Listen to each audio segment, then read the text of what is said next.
Also, a health alert, all new tonight at 5 about a relatively new eating disorder. It's called orthorexia, and it happens when your healthy eating habits take over and all of your clean eating becomes problematic.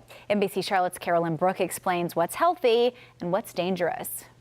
If you're like most people, you're trying to eat as healthy as possible. But what if your good intentions actually spiral into something serious? It can happen, and it's a relatively new concept called orthorexia. Compared to other eating disorders, this one is more focused on the quality of the food intake rather than the quantity of the food intake.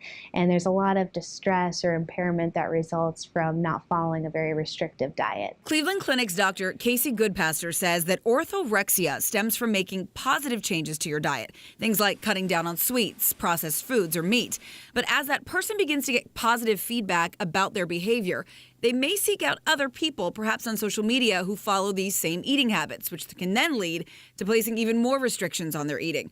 Dr. Goodpaster says cutting back on too many food groups can lead to nutritional deficiencies. And in some cases, orthorexia can mirror the symptoms of anorexia with things like bone loss, anemia, and a slow heart rate. And here's the thing. Compared to other eating disorders, which are done more in secrecy, she says orthorexia is more out in the open because these types of people have the tendency to share information about what they're eating on social media.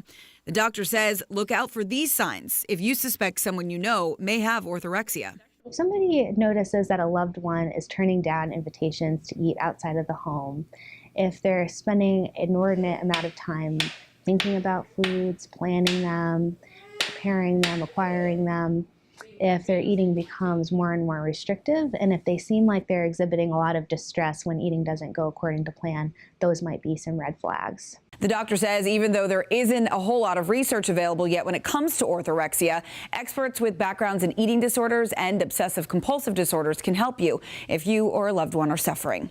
Carolyn Brooke, NBC Charlotte.